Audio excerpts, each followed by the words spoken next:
आज हम लोग आपकी कक्षा 12 में पहला ही पाठ है राष्ट्र का स्वरूप और इसके लेखक हैं वासुदेव शरण अग्रवाल। आज हम लोग इस पाठ के इस गद्यांश पर आधारित जो कि आपको सामने दिखाई दे रहा है, इस गद्यांश पर आधारित आपकी बोर्ड की परीक्षा में पूछे जाने वाले संभावित प्रश्नों को हल करना सीखेंगे। लेकिन इस गद्यांश पर आधारित प्रश्नों को हल करना सीखने से पहले कुछ ज़रूरी बातें हैं। थोड़ा सा हम लोग उन बातों की चर्चा कर लेते हैं, उन बातों के बारे में जान लेते हैं, फिर उसके बाद हम लोग इस गद्यांश पर आधारित प्रश्नों को हल करना सीखेंगे। ठीक है, तो देखिए आपके बोर्ड के पेपर में इसी तरह से दो अलग अलग पाठ से दो गद्यांश दिए रहेंगे और उन दोनों गद्यांशों में से कोई एक जो भी आपको सरल लगे, कोई एक आपको हल करना होता है। देखिए इस तरह से गद्यांश दिए रहेंगे और गद्यांश के नीचे इस तरह से 5 प्रश्न दिए रहेंगे। 5 ही प्रश्न रहेंगे, 5 से ज़्यादा नहीं हो सकते हैं। यहाँ पर मैंने एक प्रश्न ज़्यादा लिया है आपको समझाने के लिए। ठीक है, और ये जो प्रश्न होते हैं ये 2 नंबर के होते हैं। इस तरह से गद्यांश पर आधारित जो प्रश्न होते हैं वो कुल मिलाकर के 10 नंबर के होते हैं और आपको पता है कि बोर्ड की परीक्षा में 10 नंबर बहुत होते हैं। ठीक है, और एक चीज़ जान लीजिए कि यहाँ पर जो प्रश्न हैं इनमें से कुछ प्रश्न निश्चित होते हैं, वो आएंगे ही आएंगे। जैसे देखिए ये वाला प्रश्न और ये वाला प्रश्न, इन दोनों में से एक प्रश्न निश्चित है कि आएगा ही आएगा। अगर ये आएगा तो ये नहीं आएगा, अगर ये आएगा तो ये नहीं आएगा, लेकिन दोनों में से एक निश्चित है कि आएगा ही आएगा। ठीक है, और देखिए ये वाला प्रश्न देखिए, ये तो निश्चित है कि आएगा ही आएगा। आपको रेखांकित अंश की व्याख्या करनी ही होगी। वो गद्यांश किसी भी पाठ का हो सकता है, किसी भी पाठ का गद्यांश हो सकता है, लेकिन उसकी व्याख्या आपको करनी ही पड़ेगी। उस पाठ का संदर्भ आपको लिखना ही पड़ेगा, या कभी उस पाठ के लेखक और शीर्षक का नाम आपको लिखना ही पड़ेगा। ठीक है, और देखिए बाकी की ये जो 3 प्रश्न बने हुए हैं इनका निश्चित नहीं है कि ये कौन से होंगे। मेरे कहने का क्या मतलब है, ज़रा सा समझ लीजिए। जो बाकी के 3 प्रश्न हैं वो पेपर बनाने वाला इस लाइन से भी बना सकता है, इस लाइन से, इस लाइन से, इस लाइन से, इस लाइन से, या किसी भी लाइन से वो प्रश्न बना सकता है, उसकी मर्जी है। तो ऐसे में वो 3 प्रश्न तो निश्चित नहीं है कि किस लाइन से बनाए जाएंगे, लेकिन इतना तो निश्चित ही है कि प्रश्न कोई भी बनाए आपको उसका उत्तर इसी गद्यांश में मिल जाता है। कहीं भी आपको बाहर भटकने की आवश्यकता नहीं होती है। ठीक है, तो देखिए ये जो मैंने प्रश्न कहा कि ये निश्चित है आता है, यही प्रश्न आपको सबसे ज़्यादा परेशान करता है, जबकि ये बहुत ही सरल होता है। और यदि आपने व्याख्या को समझ लिया है तो बाकी की ये जो 3 प्रश्न होते हैं इनका उत्तर भी आप बहुत ही आसानी से खोज लेंगे, कहीं भी कोई दिक्कत नहीं होगी। ठीक है, तो देखिए मैं आपको सबसे पहले व्याख्या ही समझा देता हूँ, उसके बाद फिर हम लोग एक एक प्रश्न को पढ़ेंगे और उसका उत्तर कैसे हम लोग ढूंढेंगे, कैसे लिखेंगे, इन सब बातों के बारे में भी जानेंगे। तो चलिए सबसे पहले हम लोग व्याख्या को समझ लेते हैं। तो देखिए इस गद्यांश में है क्या कि जो लेखक वासुदेव शरण अग्रवाल जी हैं, वो जो राष्ट्र का निर्माण करने वाला दूसरा अंग है जन, उसके महत्व के बारे में बता रहे हैं। देखिए यदि आपने पाठ को पढ़ा होगा तो आपने देखा होगा कि जो लेखक वासुदेव शरण अग्रवाल जी हैं वो कहते हैं कि किसी भी राष्ट्र के निर्माण में, किसी भी देश के निर्माण में 3 चीज़ें जरूरी होती हैं, यानी राष्ट्र निर्माण के 3 अंग होते हैं। पहला होता है भूभाग, यानी किसी भी देश का एक निश्चित भूभाग होता है। जैसे अपने भारत को ले लीजिए, हम सारी बातें भारत के संदर्भ में ही करेंगे। तो भारत का एक निश्चित भूभाग है, पाकिस्तान का एक निश्चित भूभाग है, नेपाल का एक निश्चित भूभाग है। तो कहते हैं किसी भी देश के निर्माण के लिए एक निश्चित भूभाग होना चाहिए। दूसरी चीज़ कहते हैं कि अगर भूभाग है तो उस भूभाग पर रहने वाले लोग होने चाहिए, जन होने चाहिए, निवासी होने चाहिए। और यदि वहाँ पर निवासी भी हैं, निश्चित भूभाग भी है, तो कहते हैं कि तीसरा अंग भी आवश्यक है, और वो अंग है संस्कृति। यानी कि उस भूभाग पर रहने वाले लोगों की, निवासियों की अपनी पहचान होनी चाहिए, अपनी संस्कृति, अपनी सभ्यता होनी चाहिए। ठीक है। तो इसमें जो दूसरा अंग है जन, उसके महत्व का वर्णन कर रहे हैं, उसके महत्व के बारे में बता रहे हैं। कैसे बता रहे हैं, चलिए मैं एक एक लाइन आपको पढ़ता हूँ और समझाने का प्रयास करता हूँ। और एक चीज़ थोड़ा सा जान लीजिए। देखिए, हमको इतनी व्याख्या लिखनी है। जहाँ पर रेखा आपको खींची हुई दिखाई दे रही है, देखिए यहाँ पर आपको रेखा खींची हुई दिख रही है, इतने की ही व्याख्या हम लोगों को लिखनी है। बाकी जहाँ पर लाइन नहीं है उससे हमको कोई भी मतलब नहीं है। लेकिन देखिए, ये जो रेखा खींची गई है, ये पेपर बनाने वाला रेखा कहीं भी खींच सकता है, किसी भी लाइन में वो रेखा खींच सकता है, और जहाँ भी वो रेखा खींच देगा आपको उसकी व्याख्या लिखनी होगी। ऐसे में जब भी कोई आप गद्यांश पढ़िए तो उसकी पूरी व्याख्या को आप हल्का फुल्का ज़रूर जानते रहिए, ताकि कहीं भी रेखा खींची रहे तो आप उसकी व्याख्या लिख लें। ठीक है। तो चलिए अब मैं पढ़ता हूँ। तो लेखक वासुदेव शरण अग्रवाल जी कहते हैं, पृथ्वी के विशाल प्रांगण में, प्रांगण का मतलब होता है आंगन, आंगन आप मैदान भी कह सकते हैं, लेकिन प्रांगण मतलब आंगन, आंगन होता है। ठीक है। पृथ्वी के विशाल प्रांगण में सब जातियों के लिए समान क्षेत्र है। अब देखिए, पृथ्वी का यहाँ पर आशय है, हम भारत के संदर्भ में बात करेंगे। पृथ्वी का मतलब भारत की जो भूमि है, भारत का जो भूभाग है, उसका जो विशाल मैदान है, उसका जो विशाल प्रांगण है, उसमें जितनी भी जातियाँ निवास करती हैं। देखिए, भारत एक जाति प्रधान देश है। यहाँ पर जो है अनगिनत जातियाँ निवास करती हैं, अनेक धर्मों के लोग रहते हैं, अनेक संप्रदायों के लोग रहते हैं। तो कहते हैं कि भारत की जो भूमि है, उसका जो विशाल मैदान है, इसमें जितनी भी जातियाँ निवास करती हैं, उन सभी को आगे बढ़ने के लिए समान क्षेत्र प्राप्त हैं।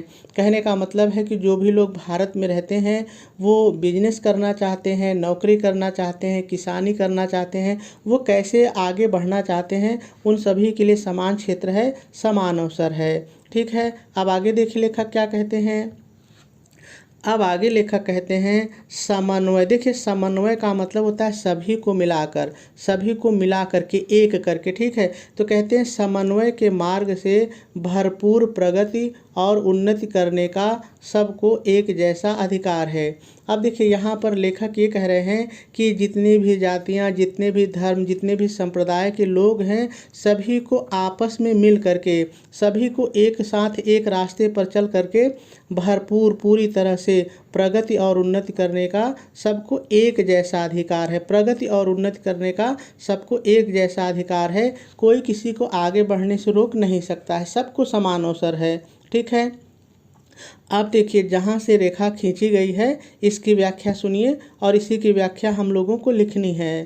तो अब लेखक कहते हैं किसी जन को, जन का मतलब उस भूभाग में रहने वाले व्यक्ति को, निवास करने वाले व्यक्ति को पीछे छोड़ करके राष्ट्र कभी भी आगे नहीं बढ़ सकता है।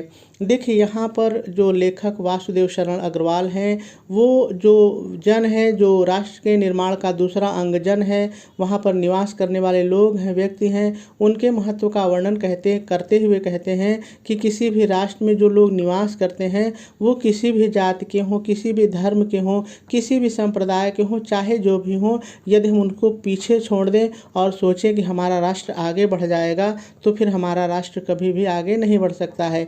हमारे देश में रहने वाले प्रत्येक व्यक्ति को जब तक आगे बढ़ने का अवसर नहीं मिलेगा, प्रगति करने का अवसर नहीं मिलेगा, तब तक कोई भी राष्ट्र आगे नहीं बढ़ सकता। देखिए, मेरी बात को जरा सा समझिए। राष्ट्र कोई ऐसी चीज़ तो है नहीं, राष्ट्र एक कल्पना है। राष्ट्र के विकास करने का मतलब होता है कि भारत नहीं विकास करता है, बल्कि क्योंकि भारत के लोग विकास करते हैं। जब लोग विकास करते हैं तो ये कहा जाता है कि वो देश विकास कर रहा है, वो देश के लोग विकास कर रहे हैं। तो लेखक यहाँ पर यही कह रहे हैं कि किसी देश में रहने वाले व्यक्ति को छोड़ करके, निवासियों को छोड़ करके यदि किसी को भी पीछे छोड़ दिया जाए तो हमारा देश कभी भी आगे नहीं बढ़ सकता है। क्या कहते हैं, इसलिए अतएव, भाई जब किसी को छोड़ेंगे तो हमारा देश आगे नहीं बढ़ सकता। तो कहते हैं इसलिए राष्ट्र के प्रत्येक अंग की, देखिए राष्ट्र के प्रत्येक अंग की मतलब है कि भारत में, देश में, हमारे देश में, भारत में जितने भी लोग निवास करते हैं, प्रत्येक अंग का मतलब वो चाहे शहरों में रहने वाले शहरी लोग हों, चाहे हमारे जंगल में निवास करने वाले हमारे आदिवासी हों, प्रत्येक अंग की शुद्ध का मतलब, वैसे तो शुद्ध का मतलब होता है याद करना, लेकिन यहाँ पर शुद्ध का मतलब है ध्यान देना, उनको भी देखना। तो कहते हैं प्रत्येक अंग की देखभाल करना, उनका ध्यान, ठीक है, ध्यान देना हमें लेनी होगी, मतलब उन सभी पर हमें ध्यान देना होगा। हमें से आशा है कि हमारी सरकारों को ध्यान देना पड़ेगा और हमें भी, हम व्यक्ति हैं, हमारे पड़ोस में यदि कोई ऐसा है जो आगे बढ़ सकता है तो हमें उसकी मदद करनी चाहिए। तो कहते हैं हमें का मतलब हमारा देश, हमारा राष्ट्र, प्रत्येक नागरिक को उस प्रत्येक अंग की जो पीछे है उसकी सुध लेनी होगी, उसका ध्यान देना होगा, उसे भी आगे बढ़ने में मदद करनी होगी। चलिए आगे देखते हैं। अब आगे लेखक कहते हैं राष्ट्र के शरीर के, यानी जो राष्ट्र रूपी शरीर है, देश को एक शरीर हम मान लेते हैं, तो कहते हैं राष्ट्र रूपी शरीर के एक भाग में यदि अंधकार और निर्बलता का निवास है तो समग्र राष्ट्र का स्वास्थ्य उतने अंश में असमर्थ रहेगा। आप इसको ऐसे जरा सा समझिए, देखिए मान लीजिए कि हमारा शरीर है, हम बहुत बलशाली हैं, लेकिन हमारी किडनी ही कमज़ोर हो जाए तो हमारा शरीर फिर एक तरह से कमज़ोर हो गया।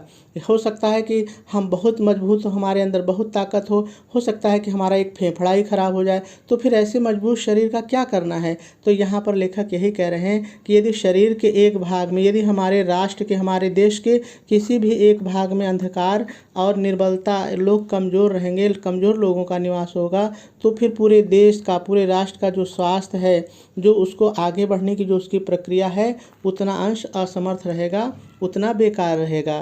ठीक है, यहाँ तक रेखा खींची गई है। ऐसे जैसे मैंने बोला है, जितना आपको याद रहेगा लिख दीजिएगा, जितना छूट जाए छोड़ दीजिएगा, कोई बात नहीं। देखिए अब आगे देखिए क्या कहते हैं, इस प्रकार समग्र मतलब संपूर्ण, इस प्रकार पूरे या संपूर्ण राष्ट्र को जागरण और प्रगति की एक जैसी उदार भावना से संचालित होना चाहिए। बहुत ही प्यारी लाइन है। देखिए यहाँ पर लेखक कह रहे हैं कि पूरे देश का, हमारा कोई भी अंग बीमार ना हो हमारे देश का, इसके लिए हमको क्या करना पड़ेगा। तो कहते हैं इस प्रकार से हमको संपूर्ण राष्ट्र में जागरण करना होगा, लोगों को जगाना होगा, लोगों को सुविधाएं देनी होंगी और सभी की प्रगति करने की एक जैसी उदार भावना होनी चाहिए। यानी हमारे अंदर जलन की भावना नहीं होनी चाहिए कि हमारी जाति, हमारा समाज, हमारा संप्रदाय ही आगे बढ़े। सभी लोगों के प्रति हमें उदार दृष्टिकोण रखना होगा कि जितने भी लोग हैं सब एक हैं और सभी को आगे बढ़ना चाहिए। तो इस तरह से हमारे देश में जो व्यवस्थाएं हैं वो संचालित होनी चाहिए। ठीक है, तो ये इसकी कुछ व्याख्या थी। अब चलिए हम लोग एक एक प्रश्न पढ़ते हैं और कैसे लिखेंगे इस पर भी ध्यान देते हैं।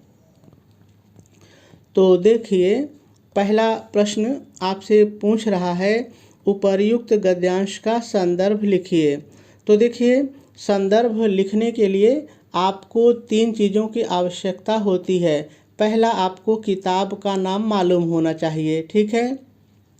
दूसरा, आपको शीर्षक का नाम मालूम होना चाहिए, जो कि आपके पाठ का नाम होता है, तो आपके पाठ का नाम, शीर्षक का नाम मालूम होना चाहिए। और तीसरा, आपको उस पाठ के लेखक का नाम मालूम होना चाहिए। यहाँ पर एक चीज़ थोड़ा सा समझ लीजिए। देखिए चाहे आप गद्यांश पढ़िए और चाहे आप पद्यांश पढ़िए, जब भी आप पाठ पढ़िए तो यदि गद्य है तो उसके लेखक का और शीर्षक का नाम जरूर याद रखिए। यदि आप पद्यांश पढ़ रहे हैं तो उसके कवि का, रचयिता का और उस काव्य के शीर्षक का नाम जरूर याद रखिए, ठीक है। तभी आप संदर्भ लिख पाएंगे, नहीं तो नहीं लिख पाएंगे, ठीक है। तो देखिए हमको पता है, तीनों चीज़ों का नाम पता है, हमको किताब का नाम भी पता है और शीर्षक का नाम भी पता है और लेखक का नाम भी पता है। तो अब लिखेंगे कैसे, चलिए देखते हैं। तो देखिए सबसे पहले आप प्रश्नोत्तर नंबर डालेंगे, ये तीसरे नंबर पर ही आता है। तो आप नंबर डालेंगे और पहली बार में कम से कम 2 लाइन छोड़ेंगे, 1 लाइन नहीं छोड़ेंगे, 2 लाइन छोड़ेंगे। उसके बाद जब आप लिखेंगे तो नई चीज़ें जब आएंगी तो आप 1-1 लाइन छोड़ देंगे, कोई दिक्कत नहीं है, लेकिन पहली बार में आप 2 लाइन छोड़ेंगे, ठीक है। देखिए आप प्रश्नोत्तर नंबर डालने के बाद संकेत डालेंगे और संकेत में जो भी आप गद्यांश हल करेंगे, 2 गद्यांश होते हैं, उनमें से जो भी आप गद्यांश हल करेंगे उसके शुरू का और अंत का थोड़ा सा लिख लेंगे। इससे होता क्या है कि जो कॉपी जांचने वाला होता है संकेत को देख करके ही जान जाता है कि आप कौन से गद्यांश को हल कर रहे हैं, ठीक है।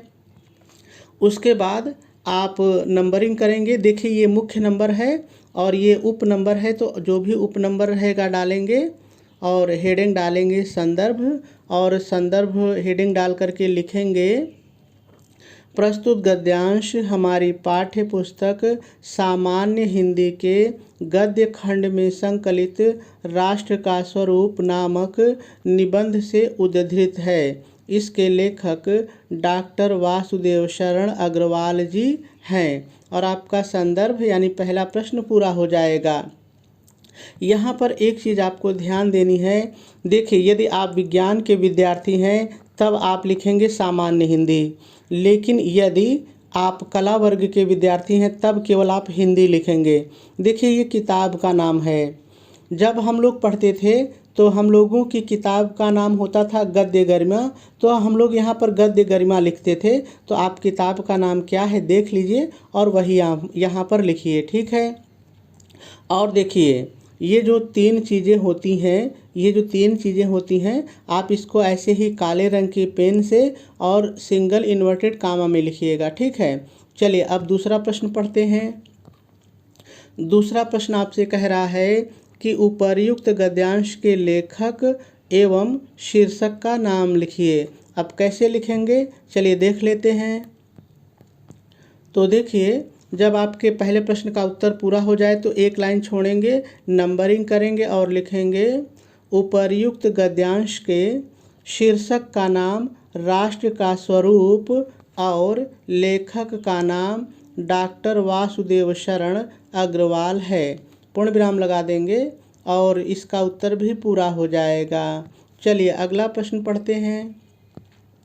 अगला प्रश्न आपसे पूछ रहा है राष्ट्र के प्रत्येक अंग की हमें सुधि क्यों लेनी चाहिए। चलिए इसका उत्तर हम लोग गद्यांश पर चल कर के ढूंढते हैं। तो देखिए यहाँ पर हम लोगों को शुद्ध शब्द दिखाई दे रहा है, तो इसके आगे पीछे ही हमको उत्तर मिलेगा। तो कह रहे हैं कि सुधि हमें लेनी होगी, इसका मतलब है कि और पहले हम जाएं। तो देखिए हमें यहाँ पर उत्तर मिल रहा है किसी जन को पीछे छोड़कर राष्ट्र आगे नहीं बढ़ सकता, अतएव राष्ट्र के प्रत्येक अंग की सुध हमें लेनी होगी। यहाँ तक उत्तर है। अब लिखेंगे कैसे चलिए देख लेते हैं, पढ़ लेते हैं। तो देखिए आप नंबरिंग करेंगे और लिखेंगे किसी जन को पीछे छोड़कर राष्ट्र आगे नहीं बढ़ सकता है, इसलिए हमें राष्ट्र के प्रत्येक अंग की सुधि लेनी होगी, और इसका उत्तर भी पूरा हो जाएगा। चलिए अगले प्रश्न पर चलते हैं। अब अगला प्रश्न कह रहा है कि राष्ट्र किसे छोड़कर आगे नहीं बढ़ सकता है। तो चलिए उत्तर खोजते हैं। तो देखिए यहाँ पर हमको दिख रहा है कि छोड़कर राष्ट्र आगे नहीं बढ़ सकता है, इसका मतलब इसके पहले कहीं उत्तर होगा। तो देखिए यहाँ से उत्तर मिल रहा है किसी जन को पीछे छोड़कर राष्ट्र आगे नहीं बढ़ सकता है। इतना ही इसका उत्तर है। अब मैंने ऐसे ही लिखा है, चलिए मैं पढ़ के आपको सुना देता हूँ। तो देखिए किसी भी जन को पीछे छोड़कर राष्ट्र आगे नहीं बढ़ सकता है। देखिए इसका और इसका उत्तर वही है, केवल यहाँ से प्रश्न की भाषा बदल गई है। हमें राष्ट्र के प्रत्येक अंग की सुधि लेनी चाहिए। क्यों लेनी चाहिए? तो हम लोगों ने प्रश्न के हिसाब से यहाँ पर उत्तर थोड़ा सा बदला है, बाकी ये चीज़ें तो मेन चीज़ है एक ही है, ठीक है। तो जैसे प्रश्न की भाषा रहे वैसे ही हमको उत्तर देना होगा। चलिए अगले प्रश्न पर चलते हैं। अगला प्रश्न आपसे कह रहा है इस पृथ्वी पर सबको एक समान अधिकार किस दृष्टि से प्राप्त है। तो चलिए किस दृष्टि से प्राप्त है देखते हैं। तो देखिए एक जैसा अधिकार यहाँ पर दिखाई दे रहा है, इसका मतलब इसके पहले हमको उत्तर मिलेगा। तो देखिए यहाँ पर लिखा हुआ है कि प्रगति और उन्नति करने का सबको एक जैसा अधिकार प्राप्त है, प्रगति और उन्नति करने का। लेकिन लिखेंगे कैसे, चलिए देख लेते हैं। तो देखिए आप नंबरिंग करेंगे और लिखेंगे कि इस पृथ्वी पर सबको प्रगति और उन्नति करने की दृष्टि से समान अधिकार प्राप्त है, और इसका उत्तर भी पूरा हो जाएगा। चलिए अगला प्रश्न पढ़ लेते हैं। अगला प्रश्न आपसे कह रहा है रेखांकित अंश की व्याख्या कीजिए। ठीक है, तो चलिए एक बार पहले हम लोग देख लेते हैं कि रेखांकित अंश है कहाँ पर। तो देखिए यहाँ से रेखा खींचना शुरू हुआ है और यहाँ तक रेखा खींची गई है, इतने की व्याख्या हमको लिखनी है। और जैसे मैंने आपको बताया था वैसे मैंने लिखा है। चलिए मैं आपको दिखा देता हूँ, लेकिन एक चीज़ जान लीजिए, ये जो रेखांकित अंश की व्याख्या है, यदि आप थोड़ा बहुत भी कर देते हैं तब भी आपको पूरा नंबर मिल जाता है। ठीक है, तो आप इसको कभी भी छोड़िएगा मत, जैसा आए जितना आए जो कुछ भी आप लिख सकते हैं, इससे संबंधित बातें लिख दीजिए। इससे बातें अलग नहीं होनी चाहिए, इससे संबंधित बातें होनी चाहिए, तो भी आपको नंबर मिल जाएगा। तो देखिए मैंने लिखा कैसे है, चलिए पढ़ लेते हैं। तो देखिए सबसे पहले आप नंबरिंग करेंगे और हेडिंग डालेंगे रेखांकित अंश की व्याख्या, क्योंकि प्रश्न कह रहा है कि रेखांकित अंश की व्याख्या कीजिए, तो हम हेडिंग डालेंगे रेखांकित अंश की व्याख्या और डैश डाल करके लिखेंगे प्रस्तुत रेखांकित अंश में लेखक वासुदेव शरण अग्रवाल जी राष्ट्र का निर्माण करने वाले दूसरे महत्वपूर्ण अंग जन के महत्व का वर्णन करते हुए कहते हैं कि, देखिए इतना तो मैंने अपनी तरफ से लिखा है, अब इसको पढ़ने में भी अच्छा लग रहा है और हमारी व्याख्या भी थोड़ा बढ़ गई, तो इतना आप भी ज़रूर जोड़ लिया करिए। ठीक है, कोई भी गद्यांश हो देखिए कि उसमें बताया क्या गया है और उस हिसाब से थोड़ा सा जोड़ लीजिए। अब लाइन की व्याख्या है, देखिए तो वर्णन करते हुए कहते हैं कि कोई भी राष्ट्र अपने भूभाग में रहने वाले किसी भी नागरिक को पीछे छोड़कर आगे नहीं बढ़ सकता है, क्योंकि किसी भी देश की प्रगति उस राष्ट्र में रहने वाले सभी नागरिकों के विकास पर निर्भर होती है। इसलिए हमें